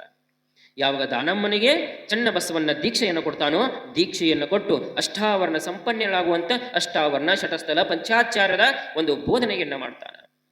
ಒಂದಿಷ್ಟು ಕೆಲವು ಕಾಲ ಕಲ್ಯಾಣದೊಳಗ ಕಳಿತಾಳ. ಆಗ ಬಸವನನ್ನ ಕೇಳ್ತಾಳ, ಯಪ್ಪ, ಮುಂದಿನ ನನ್ನ ದಾರಿಗೆ ನೀ ಮಾರ್ಗದರ್ಶನ ಆಗಬೇಕು. ಲಿಂಗ ದೀಕ್ಷೆ ಕೊಡಿಸಿದಿ, ವೀರಶೈವ ಧರ್ಮದ ಬಗ್ಗೆ ನನಗೊಂದಿಷ್ಟು ಅರಿವನ್ನು ಮೂಡಿಸಿದಿ. ಮುಂದೆ ನಾನು ಸಂಸಾರ ಮನೆಯೊಳಗನಾಕತ್ತಾರ ಮದುವೆಯಾಗು ಅಂತ ನಾಕತ್ತಾರ. ಮುಂದೆ ಹೆಂಗ ಮಾಡ್ಲಪ್ಪ, ಯಾವ ದಾರಿಯೊಳಗ ಸಾಗಲಿ, ನೀನ ದಾರಿ ತೋರಿಸುವಂದಾಗ ಆಗ ಬಸವಣ್ಣ ಹೇಳ್ತಾನ, ನೋಡ್ತಾಯೇ, ನೀನು ಮದುವೆಯನ್ನ ಆಗಿ ಶಿವ ಸಂಸಾರವನ್ನ ಸಾಗಿಸು. ಸಂಸಾರವನ್ನ ಸಾಗಿಸ್ತಾ ಏನ್ ಮಾಡು, ವೀರಶೈವ ಧರ್ಮದ ಪ್ರಚಾರವನ್ನ ಮಾಡು. ಹೇಗೆ ಪ್ರಚಾರ? ಹಳ್ಳಿಗಳು ಪಟ್ಟಣಗಳನ್ನು ಸುತ್ತಿ ಏನ್ ಮಾಡು, ನೀನು ವೀರಶೈವ ಧರ್ಮವನ್ನ ಪ್ರಚಾರ ಮಾಡು ತಾಯಿ ಅಂತ ಬಸವಣ್ಣ ಹೇಳ್ತಾನ. ಬಸವಣ್ಣ ಹೇಳಿದಾಗ ಬಸವಣ್ಣನ ದಾರಿಯೊಳಗೆ ನಡಿಬೇಕು ಅಂತ ಲಿಂಗಮ್ಮ ದಾನಮ್ಮನಾಗಿ ಮಾರನೇ ದಿವಸ ಬರಬೇಕು ಅನ್ನುವಂತಹ ಸಂದರ್ಭದೊಳಗ ರಾತ್ರಿ ದಾನಮ್ಮನಿಗೆ ಒಂದು ಕನಸು ಬೀಳ್ತದ. ಕನಸಿನೊಳಗೆ ಒಬ್ಬ ಜಂಗಮ ಬಂದು ಹೇಳ್ತಾನ, ನೋಡು, ಇನ್ನು ನೀನು ನಾಳೆ ದಿವಸ ಊರಿಗೆ ಹೋಗುವಂತ ಸಂದರ್ಭದೊಳಗ ಕಲ್ಯಾಣದೊಳಗಿರ್ತಕ್ಕಂಥ ಎಲ್ಲಾ ಶರಣರಿಗೂ ಕೂಡ ನಿನ್ನ ಮದುವೆಗೆ ಬಾ ಅಂತ ಭಿನ್ನಹವನ್ನ ಮಾಡು. ನಿನ್ನ ಮದುವೆ ಸಂಕತೀರ್ಥದೊಳಗ ನಿನ್ನ ಮದುವೆ ಆಗ್ತದ, ಸೋಮನಾಥ ನಿನ್ನ ಗಂಡನಾಗ್ತಾನ ಅಂತ ಒಬ್ಬ ಜಂಗಮ ಕನಸಿನೊಳಗ ಬಂದು ಹೇಳಿ ಹೋಗ್ತಾನ. ಯಾವಾಗ ಕನಸಿನೊಳಗ ಜಂಗಮ ಬಂದು ಹೇಳಿದನೋ, ಮಾರನೇ ದಿವಸ ಹೋಗೋ ಮುಂದೆ ಎಲ್ಲರಿಗೂ ಕೂಡ ತನ್ನ ಮದುವೆಗೆ ಭಿನ್ನ ಮಾಡ್ತಾಳ. ಭಿನ್ನ ಮಾಡಿ ಹೋಗ್ತಕ್ಕಂಥ ಸಂದರ್ಭದೊಳಗ ಎಲ್ಲ ಶರಣರು ಕೂಡ ವಂದನೆಯನ್ನ ಮಾಡಿ ಹೋಗ್ತಾಳ. ಯಾವಾಗ ಉಮನಾನಿಗೆ ಬರ್ತಾಳೋ, ಬಂದಿರ್ತಕ್ಕಂಥ ಸಂದರ್ಭದೊಳಗ ತಂದೆ ತಾಯಿಗಳಿಗೆ ವಿಷಯವನ್ನ ಹೇಳ್ತಾಳೆ, ನಾನು ಮದುವೆಗೆ ಒಪ್ಪೇನೆ, ನೀವನ್ನ ಗಂಡು ನೋಡ್ರಿ ಅಂದಾಗ ಬಹಳ ಖುಷಿ ಆಗ್ತದ ಅನಂತರಾಯ ಮತ್ತು ಸಿರಸಮ್ಮನಿಗೆ. ನಮ್ಮ ಮಗಳು ಮದುವೆಗೆ ಒಪ್ಪಿದ್ರು, ಇನ್ನು ಗಂಡು ನೋಡ್ಬೇಕು ಅಂತ ಗಂಡು ಹುಡುಕಾಡ್ತಾರ. ಗಂಡು ಹುಡುಕಾಡಿ ಸೋಮನಾಥ ಅಂತಕ್ಕಂಥ ಒಂದು ವರವನ್ನ ಮದುವೆ ಮಾಡಬೇಕು, ಎಲ್ಲೇ ಸಂಕ ತೀರ್ಥದೊಳಗ ಅಂತ ನಿಶ್ಚಯ ಆಗ್ತದೆ. ಯಾವಾಗ ದಾನಮ್ಮನಿಗೆ ಮದುವೆ ನಿಶ್ಚಯ ಆಯ್ತು, ಮಾರನೇ ದಿವಸ ಒಬ್ಬ ಬಡವ ತನ್ನ ಮಗಳನ್ನ ಕರ್ಕೊಂಡು ಬಂದಿರ್ತಾನ. ಮಗಳು ಕರ್ಕೊಂಡ್ ಬಂದು ಆ ದಾನಮ್ಮನ ಹತ್ರ ಬಂದು ವರವನ್ನ ಕೇಳ್ತಿರ್ತಾನ, ಯವ್ವ, ನೀ ಎಲ್ಲರಿಗೂ ಏನೇನೋ ಕೊಟ್ಟಿ ಅಂತ, ವರ ಕೊಟ್ಟಿ ಅಂತ, ನನ್ನ ಮಗಳ ಮದುವೆ ಮಾಡ್ಬೇಕಂತೀನಿ, ಇನ್ನೇನು ಮದುವೆ ಸಮೀಪ ಬರ್ತದ, ಆದ್ರೆ ನನ್ನ ಹತ್ತಗಂತರೂ ಕೂಡ ಮದುವೆ ಮಾಡಕ್ ಒಂದು ರೂಪಾಯಿ ಇಲ್ಲ ತಾಯಿ, ಬಹಳ ಕಷ್ಟ ಆಗ್ಯದ ನನ್ನ ಮದುವೆ ಮಾಡಕ, ನನ್ನ ಮಗಳ ಮದುವೆ ಮಾಡಕ, ಅದಕ್ಕೆ ನೀನಾ ಸಹಾಯ ಮಾಡು ಅಂತ ದಾನಮ್ಮನಿಗೆ ಕೇಳ್ಕೊಂಡು ಬಡವ. ಆಗ ದಾನಮ್ಮನ ಮನಸ್ಸಿನೊಳಗೆ ಬೇರೆ ವಿಚಾರನ ಬರಕತ್ತಿ. ಈ ಒಬ್ಬ ಬಡವ ಆದಿನಿ ಅಂತ ಮದುವೆ ಮಾಡಬೇಕು ನನ್ನ ಮಗಳಿಗೆ ಅಂತ ಒಬ್ಬ ಕೇಳಕ್ ಬಂದನ, ಇಂಥ ಎಷ್ಟೋ ಮಂದಿ ಬಡವರು ಇರ್ಬೇಕಲ್ಲ, ಎಷ್ಟೋ ಮಂದಿಗೆ ಮಗಳ ಮದುವೆ ಮಾಡೋಕ್ಕಾಗ್ತಿರಂಗಲ್ಲ, ಮಗನ ಮದುವೆ ಮಾಡೋಕ್ಕಾಗ್ತಿರಂಗಲ್ಲ. ಹಾಗಾದ್ರೆ ಅಂಥವ್ರೆಲ್ಲರಿಗೂ ನಾನು ಸಹಾಯ ಮಾಡಬೇಕು, ಕೇವಲ ಒಬ್ಬ ಈ ಹೆಣ್ಮಗಳಿಗೆ ಸಹಾಯ ಅಲ್ಲ, ಅಂಥವ್ರೆಲ್ಲರಿಗೂ ಸಹಾಯ ಮಾಡಬೇಕು ಅಂತ ತನ್ನ ಮನಸ್ಸಿನೊಳಗೆ ಬರ್ತದೆ. ಆಗ ತನ್ನ ತಂದೆಗೆ ಹೇಳ್ತಾಳ, ಅಪ್ಪ ನನ್ನ ಏನು ಮದುವೆ ನಡೀತದಲ್ಲ, ನನ್ನ ಮದುವೆಯೊಳಗ ಕೇವಲ ನನ್ನ ಒಂದು ಮದುವೆಯಲ್ಲ, ಈ ಹೆಣ್ಣು ಮಗಳ ಮದುವೆ ಕೂಡ ನನ್ನ ಮದುವೆ ಜೋಡಣ ನಡಿಬೇಕು.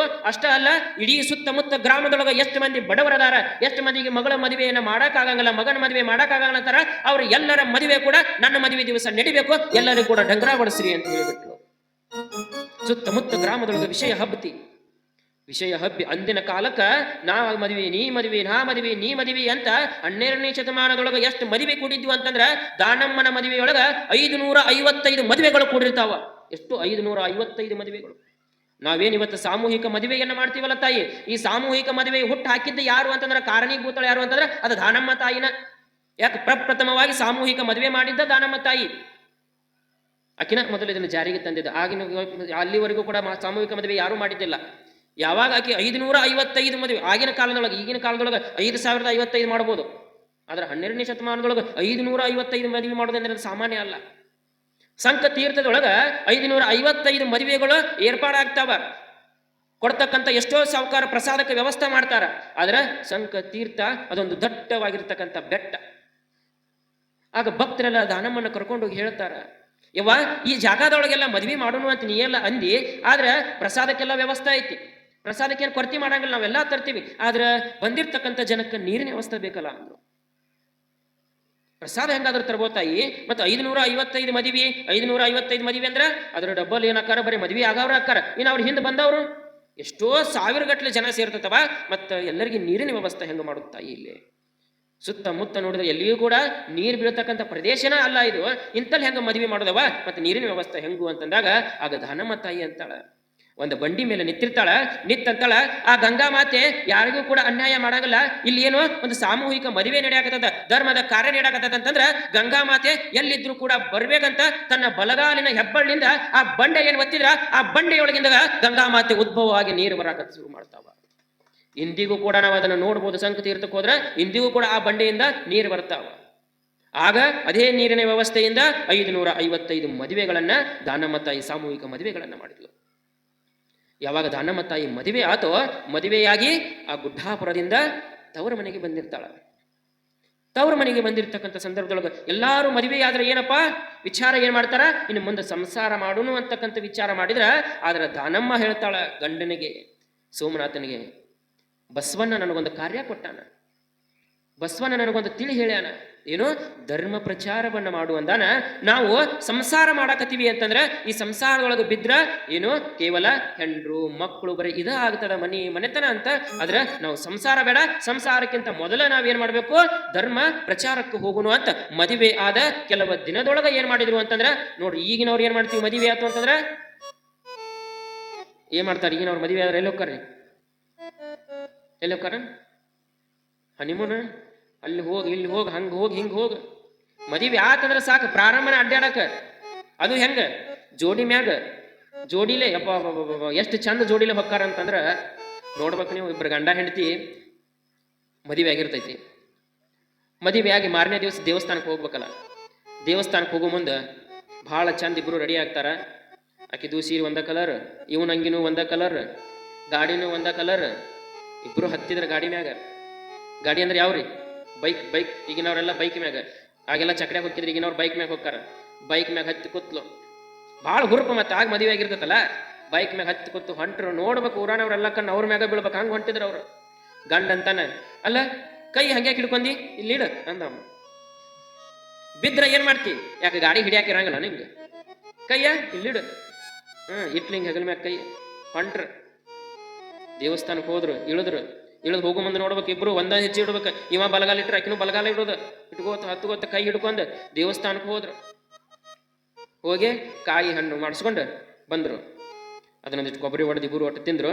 ಅಲ್ಲೇ ಮಗ್ಳು ಒಂದು ಪಾರ್ಕ್ ಇರುತ್ತೆ, ಪಾರ್ಕ್ ಅಂದ್ರೆ ಗೊತ್ತಲ್ಲ ಉದ್ಯಾನವನ. ಆ ಉದ್ಯಾನವನದಾಗ ಹೋಗಿ ಕೂತ್ರಿ ಇಬ್ರು ಗಂಡ ಹೆಂಡತಿ ಕುಂತ ಮಾತಾಡಕತ್ರ ಇಬ್ರು ಇದ್ರ ಬದ್ರ. ಮತ್ತೆ ಹಿಂಗ ಇವನು ಅಕ್ಕಿ ನೋಡುದು, ಇವನ್ ನೋಡುದು, ಅಕ್ಕಿ ನೋಡುದು, ಇದನ್ನ ಮಾಡಿದ್ರು ಒಂದು 10 ಅರ್ಧ ತಾಸು ಮಾತಾಡ್ಕೋತ ಇವ ಅಂದ, ಇವ ಏನಂತಾನ, ಅಲ್ಲ ಒಂದಿಟ್ಟು ನನಗೆ ಮಡಿಲೊಳಗೆ ಮಲಗಂಗಾಗೈತಿ ಅಂದ. ಯಾರು ಬೇಡ ಅಂತಾರಿ ಮಕ್ಕೋರಿ ಅಂತ ಮನಗ್ಸೊಂದ್ ಅಲ್ಲೇ ಉದ್ಯಾನವನದೊಳಗೆ. ಮನಸ್ಸೋನ್ ಇಬ್ರು ಹಿಂಗೆ ನೋಡೋದ ಇಬ್ರು ಮಾತಿಲ್ಲ, ನೋಡಾಕತ್ರ ನೋಡ್ಕೋತ ಇವ ಅಂತಾನ, ಎಷ್ಟು ಚಂದದಿ ನೀನು, ಮದುವೆ ಆಗೈತೆ ಎಲ್ಲ ಆಗೈತೆ, ಹೊಗಳಕತ್ತಿ ಹೆಂತಿನ, ನಿನ್ನ ಕಣ್ಣೇನು, ನಿನ್ನ ಮೂಗೇನು, ನಿನ್ನ ಗಲ್ಲೇನು, ನಿನ್ನ ಕೂದ್ಲೇನು, ಬಾ ಬಾ ಬಾ ಭಾಳ ಚಂದದಿ ನೋಡ ಅಂತ ಹೊಗಳ್ಕೋತ ನಿನ್ನ ಕಣ್ಣಂತರೂ ಭಾಳ ಚಂದದಾವು, ನಿನ್ನ ಕಣ್ಣೊಳಗೆ ಇಡೀ ಪ್ರಪಂಚನ ಕಾಣ್ತೈತಿ ನನಗ ಅಂದೇವು. ಏನು ಕಾಣ್ತದಂತ? ನಿನ್ನ ಕಣ್ಣೊಳಗ ಇಡೀ ಪ್ರಪಂಚನ ನನಗೆ ಕಾಣಕತ್ತೈತಿ. ಇವೇನು ಇಡೀ ಪ್ರಪಂಚ ಕಣ್ಣೊಳಗೆ ಕಾಣಕತ್ತೈತಿ. ಪಟ್ ನಾವು ಹುಡುಗ ಗಿಡ ಐತಮ್ಮೆ, ಗಿಡದಾಗಿನ ಪಟ್ ಕೆಳಗೆ ಜಿಗದವ ಹುಡುಗ ಅವೇನು ಅನ್ಬೇಕ, ಅಲ್ಲಪ್ಪ ನೀನು ಆಕಿ ಕಣ್ಣಾಗ ನಿಂದು ಇಡೀ ಪ್ರಪಂಚ ಕಾಣಕತ್ತ ಹೇಳ್ತೀಯಲ್ಲ, 3 ದಿವಸ ಆತ್ ನಾನು ಎಮ್ಮೆ ಕಳ್ದ ಸಿಗವಲ್ದು, ಎಲ್ಲಿ ಕಳ್ದತ್ತ ನೋಡಿ ಹೇಳು ಅಂದವ. ಏನು 3 ದಿವಸ ಆತ್ ಎಮ್ಮೆ ಕಳ್ದು ಪ್ರಪಂಚ ಕಾಣಕತ್ತಿಯಲ್ಲ, ಮತ್ತೆ ನಂದು ಎಮ್ಮೆ ಎಲ್ಲಿ ಕಳ್ದತ್ತಿ ಹೇಳಪ್ಪ ನೋಡಿ ಅಂದವ. ಹಿಂಗಿರ್ತಾರ ಹೊಸದಾಗಿ ಮದುವೆ ಆದಾಗ. ಆದ್ರೆ ಲಿಂಗಮ್ಮ ದಾನಮ್ಮ ಏನ್ ಮಾಡಿದ್ಲು, ನಾನು ಧರ್ಮ ಪ್ರಚಾರವನ್ನ ಮಾಡಬೇಕು, ಸಂಸಾರ ಬ್ಯಾಡ ಅಂತ ಧರ್ಮ ಪ್ರಚಾರಕ್ಕೆ ಹೋಗ್ಲಿಕ್ಕೆ ಪ್ರಾರಂಭ ಮಾಡ್ತಾಳ. ಸೋಮನಾಥ ದಾನಮ್ಮ ಧರ್ಮ ಪ್ರಚಾರವನ್ನ ಮಾಡಲಿಕ್ಕೆ ಹಳ್ಳಿಗೆ ಏಕರಾತ್ರಿ, ಪಟ್ಟಣಕ್ಕೆ ಪಂಚರಾತ್ರಿ ಅಂತ ಎಲ್ಲ ಕಡೆನೂ ಕೂಡ ಅಷ್ಟಾವರಣಗಳನ್ನ ಬೋಧಿಸ್ತಾ ಹೊಂಟ್ಲು. ಈಗ ಪ್ರತಿಯೊಂದು ಹಳ್ಳಿಗೂ ಹೋಗುವಂತ ಸಂದರ್ಭದೊಳಗ ಆದವಾನಿ ಅಂತಕ್ಕಂಥ ಒಂದು ಗ್ರಾಮ ಬರ್ತೈತಿ. ಆದವಾನಿಪುರ, ಆ ಗ್ರಾಮದೊಳಗ ಆಗೇನಿತ್ತು ಅಂತಂದ್ರೆ ದೀಪಾವಳಿ ಮಾಡ್ತಿರ್ತಾರ. ದೀಪಾವಳಿ ಮಾಡೋ ಸಂದರ್ಭದೊಳಗೆ ಅಲ್ಲಿ ಊರಾಗ ಒಂದು ಪದ್ಧತಿ, ಏನಪ್ಪ ಪದ್ಧತಿ, ಎಲ್ಲರ ಮನೆಗೂ ಕೂಡ 5 ಮಂದಿ ಮುತ್ತೈದೆಯರನ್ನ ಉಳಿಸುವಂತ ಒಂದು ಪದ್ಧತಿ ಆ ಗ್ರಾಮದೊಳಗೆ, ಆದವಾನಿಪುರದೊಳಗೆ. ಆದ್ರೆ ಅವತ್ತೇನಾಗ್ಬಿಟ್ಟಿತ್ತು ಅಂತಂದ್ರೆ ಎಲ್ಲರ ಮನೆಯಾಗ 5 ಮಂದಿ ಅಲ್ಲ, ಎಲ್ಲರ ಮನೆಗೆ ಬರೀ 4 ಮಂದಿ ಮುತ್ತೈದರು ಸಿಕ್ಕಿದ್ದು. 5ನೇ ಮುತ್ತೈದರು ಸಿಗೋಲಾಗಿದ್ರಿ ಯಾರಿಗೆ. ಎಲ್ಲಾರು ಊರೊಳಗೆ 5ನೇ ಮುತ್ತೈದ ಹುಡುಕಾಡಕ್ ಬರೋದು. ಊರೊಳಗೆ ಒಂದು ದೇವಾಲಯ ಇತ್ತು, ಬಸವನ ದೇವ್ರ ಗುಡಿ. ಅಲ್ಲಿ ಇವರಿಬ್ಬರು ಏನ್ ಮಾಡಿದ್ರು ಅಂದ್ರೆ ಬಂದು ಸೋಮನಾಥ ಮತ್ತು ದಾನಮ್ಮ ಕುಂತಿದ್ರು. ಆ ಗ್ರಾಮದವ್ರು ಬಂದವರೆಲ್ಲ ನೋಡ್ತಾರ, ಒಬ್ಬೊಬ್ಬರು ಬಂದು ನೋಡ್ತಿದ್ರು. ಇಲ್ಲಿ ಯಾರೋ ಒಬ್ಬ ಮುತ್ತೈದೆ ಇದ್ದಾಳ, ಯಾವರಿಂದ ಬಂದೊಳ ಗೊತ್ತಿಲ್ಲ. ಇವತ್ತೊಂದು ದಿವಸ ಪೂಜೆಗೆ ಹೇಳಿದ್ರ ಆತು, ಈಕೆ ಮುತ್ತೈದೆ ಇದ್ದಾಳ ಅಂತ ಏನ್ ಮಾಡಿದ್ರು, ಆಕೆಗೆ ಬಂದ ಯವ್ವ ನಮ್ದು 5 ಮಂದಿ ಮುತ್ತೈದರಿಗೆ ಉಣಿಸುವಂತ ಕಾರ್ಯ ಐತಿ, 4 ಮಂದಿ ಅದಾರ, 5ನೇದಾಕಿ ಈಗ ನೀ ಬಾ. ಆಯ್ತ್ರಿ ಬರ್ತನು ಅಂದ್ರು. 1-2 ನಿಮಿಷ ಆಗಿರ್ತದೆ, ಮತ್ತೊಬ್ಬಾಕಿ ಬರ್ತಾಳ. ಬಂದು ನೋಡ್ತಾಳೆ, ಇಲ್ಲೊಬ್ಬಾಕಿ ಮುತ್ತೈದೆ ಇದ್ದಾಳ, ಈಗಿನ ಹೇಳಿದ್ರ ಆತ, ಅಕ್ಕಿನೂ ಹೇಳ್ತಾಳೆ ಯವ್ವ ಇವತ್ತು 4 ಮಂದಿ ಅದಾರ, 5ನೇದಾಕಿ ನೀಗ ಬಾ. ಹಿಂಗ ಇಡೀ ಊರನವ್ರು ಏನ್ ಮಾಡಿದ್ರು ಅಂತಂದ್ರ 5ನೇ ಮುತ್ತೈದೆಯಾಗಿ ದಾನಮ್ಮ ತಾಯಿನ ಹೇಳಿದ್ರು. ಸೋಮನಾಥ ಅಂತಾನ, ಅಲ್ಲ ಎಲ್ಲಾರಿಗೆ ಬರ್ತನ ಅನ್ನಕತ್ತಿಲ್ಲ, ಒಮ್ಮೆ ಹೆಂಗ್ ಗೊತ್ತಿ ಅಂದ. ಈ ಪರಮಾತ್ಮ ಹೂ ಅನ್ಸಾಕತ್ತಾನ್ರಿ, ನಾ ಹೂ ಅನ್ನಕತ್ತೀನಿ ಅಂದ್ಲು.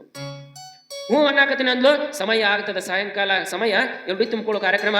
ಉಡಿ ತುಂಬ್ಕೊಂಡು ಹೋಗಿ ಬರ್ತಾಳ. ಯಾವಾಗ ಉಡಿ ತುಂಬ್ಕೊಂಡು ಬಂದ್ಲು, ಉಡಿ ತುಂಬ್ಕೊಂಡು ಬಂದ್ಮ್ಯಾಗ ಇಡೀ ಗ್ರಾಮದವರು ಸಾಯಂಕಾಲ ಉಡಿ ತುಂಬೋದಾದ್ಮ್ಯಾಗ ಬಸವನ ದೇವ್ರ ಗುಡಿಯಾಗ ಕೂಡ್ಬೇಕು. ಎಲ್ಲಾರು ಕೂಡ ಬಸವನ ದೇವ್ರ ಗುಡಿಗೆ ಬರ್ತಾರ. ಬಂದ ಹೆಣ್ಮಕ್ಳು ಮಾತಾಡ್ತಿರ್ತಾರಲ್ಲ, ಮಾತಾಡಕ್ ಹೋಗ್ಬೇಕು ಹೆಣ್ಮಕ್ಳು ಅಂತಾಳಂತ. ಅಯ್ಯೋ ಇವತ್ತು 4 ಮಂದಿ ಆಗಿದ್ರವ, ನನ್ನ ಮನೆಗೆ ಇಲ್ಲಿ ಎದಾಳಲ್ಲ, ಇಲ್ಲಿ ಕುಂತಾಳಲ್ಲ, ಈಗಿನ ದಾನಮ್ಮ ಅಂತ ಹೆಸರು, ಈಗಿನ 5ನೇ ಮುತ್ತೈದೆಯಾಗಿ ಬಂದ್ಲು ಅಂತಂದ್ಲಕ್ಕಿ. ಮಕ್ಳು ಇರಾಕೆ ಅಂತಾಳ, ನಿಮ್ಮ ಮನೆಗೆ ಹೆಂಗ್ ಬರ್ತಾಳ, ನಮ್ಮ ಮನೆಗೆ ಬಂದಾಳಕ್ಕೆ ತಕ್ಕಿ. ಮಗ್ಳು ಇರಾಕೆ, ನಿಮ್ಮ ಮನೆಗೆ ಏನ್ ಬರ್ತಾಳ, ನಮ್ಮ ಮನೆಗೆ ಬಂದಾಳ ತಕ್ಕಿ. ಹಿಂಗ ಇಡೀ ಊರು ಗ್ರಾಮಕ್ಕೆ 5ನೇ ಮುತ್ತೈದೆಯಾಗಿ ದಾನಮ್ಮ ತಾಯಿ ಒಬ್ಬಕ್ಕೆ ಏನಾಗಿದ್ಲು ಅಂತಂದ್ರೆ ಇಡೀ ಗ್ರಾಮದೊಳಗೆ 5ನೇ ಮುತ್ತೈದೆಯಾಗಿ ಕಾಣಿಸ್ಕೊಂಡಿದ್ಲು. ಎಲ್ಲರೂ ಎಲ್ಲರಿಗೆ ಅನಿಸ್ತತಿ, ಈಕೆ 5ನೇ ಮುತ್ತೈದೆಯಾಗಿ ಇಷ್ಟು ಮಂದಿ ಎಲ್ಲಾ ಮನೆಯೊಳಗೆ ಅಂತಾಳಂದ್ರ ಈಕೆ ಸಾಮಾನ್ಯ ಅಲ್ಲ, ಈಕೆ ಪಾರ್ವತಿ ದೇವಿನ ಅಂತ ಏನ್ ಮಾಡಿದ್ರು, ಎಲ್ಲರೂ ಸೋಮನಾಥ ದಾನಮ್ಮನನ್ನ ಹೊಗಳ್ತಾರ. ಹೀಗೆ ಸೋಮನಾಥ ದಾನಮ್ಮನನ್ನು ಹೊಗಳ್ತಾ ಮುಂದೆ ಮತ್ತೆ ಧರ್ಮ ಪ್ರಚಾರವನ್ನ ಮಾಡ್ತಾರಲ್ಲಿ. ಎಲ್ಲರಿಗೆ ತಿಳಿ ಹೇಳ್ತಾರ, ನೋಡ್ರಿವ ಇಷ್ಟು ದಿವಸ ನೀವು ಹೆಂಗಿದ್ರಿ ಏನೋ ಗೊತ್ತಿಲ್ಲ, ಆದ್ರೆ ಇನ್ನು ಮುಂದೆ ನನ್ನ ನೀವು ಪಾರ್ವತಿ ದೇವಿ ಅಂತ ತಿಳ್ಕೊಂಡಿರಿ, ನಾವು ಬೇಕೆ ದೇವಿ ಅಂತ ತಿಳ್ಕೊಂಡಿರಲ್ಲ, ನನ್ನ ಬಾಯಿಂದ ಹೇಳ್ತೀನಿ, ಇನ್ನು ಮುಂದೆ ನೀವು ಅಷ್ಟಾವರಣವನ್ನ ಪಾಲಿಸ್ರಿ. ಎಲ್ಲರೂ ಕೂಡ ದಿನನಿತ್ಯ ಲಿಂಗ ಪೂಜೆಯನ್ನ ಮಾಡ್ರಿ ಅಂತ ಅವರಿಗೆ ಅಷ್ಟಾವರಣ ಬೋಧನೆಯನ್ನ ಮಾಡ್ತಾಳ. ಬೋಧನೆಯನ್ನ ಮಾಡಿ ಮುಂದೆ ಹೇಳ್ತಾಳ, ಮುಂದೊಂದು ಕಾಲದೊಳಗ ಗುಡ್ಡಾಪುರ ಅಂತ ಒಂದು ಗ್ರಾಮ ಬರುತ್ತೆ, ಆ ಗ್ರಾಮಕ್ಕೆ ನೀವು ಬಂದು ನಿಮ್ಮ ಭಕ್ತಿ ಸೇವೆಯನ್ನು ಮಾಡ್ರಿ ಅಂತ ಹೇಳಿ ಮತ್ತೆ ಮುಂದಿನ ಗ್ರಾಮಕ್ಕೆ ಹೋಗ್ತಾಳ. ಮುಂದೆ ಹಾಲ್ವಿ ಅಂತಕ್ಕಂಥ ಒಂದು ಗ್ರಾಮಕ್ಕೆ ಹೋಗ್ತಾಳ. ಆ ಹಾಲ್ವಿ ಗ್ರಾಮದೊಳಗ ಒಂದು ಪವಾಡ ನಡೀತ ತಾಯಿ. ಅದು ಏನು ಅಂತಕ್ಕಂಥದನ್ನ ನಾಳೆಯ ದಿವಸ ನಾವು ನೀವು ನೋಡೋಣ ಅಂತ ಹೇಳಿ, ಇದೇನು ಗುಡ್ಡಾಪುರ ದಾನಮ್ಮ. ನಾವೇನು ಸಾಮೂಹಿಕ ಮದುವೆ ಅಂತೀವಲ್ಲ, ಇವನು ಹುಟ್ಟು ಹಾಕಿದಕ್ಕೆ ಗುಡ್ಡಾಪುರ ದಾನಮ್ಮ.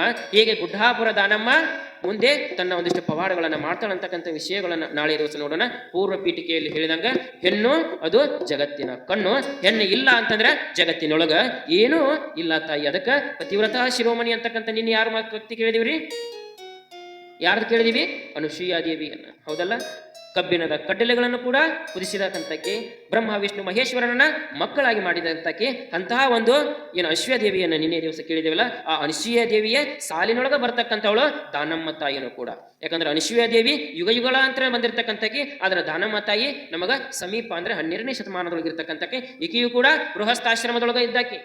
ಯಾಕೆ ದಾನಮ್ಮದ ಹೇಳಾಕತ್ತೀವಿ ಅಂತಂದ್ರೆ, ನಾವ್ ಅಂತಿರ್ತೀವಿ ಒಂದಿಷ್ಟು ಲಿಂಗ ಪೂಜೆ ಮಾಡ್ಕೋರಿ, ಧರ್ಮ ಪ್ರಚಾರ ಮಾಡ್ರಿ ಅಂತಂದ್ರೆ, ಮನ್ಯಾಗ ಕೆಲಸ ಅದಾವು, ಗಂಡದಾನ ಮಕ್ಕಳದಾನ, ಪುರಾಣಕ್ಕೆ ಹೆಂಗ ಬರೋಣ್ರಿ, ಅವ್ರಿಗೆ ಅಡಿಗೆ ಮಾಡಿ ಹಾಕ್ಬೇಕು, ಕಸ ಹುಡುಗಬೇಕು, ಬಾಡೆ ತೊಳಿಬೇಕು, ಒಗ್ಯಾನ್ ಒಗಿಬೇಕು, ಮುಸ್ರಿ ತಿಕ್ಕಬೇಕು, ಇವನ್ನೆಲ್ಲ ಅಂತೀವಿಲ್ಲ ನಾವು. ಅವರು ಇವನ್ನೆಲ್ಲ ಮಾಡಿದವ್ರ, ಇವನ್ನೆಲ್ಲ ಮಾಡಿಲ್ಲ ಅಂತಲ್ಲ, ಅವನ್ನೆಲ್ಲ ಮಾಡಿಯೂ ಕೂಡ ಏನ್ ಮಾಡ್ತಿದ್ರು ಅವರು?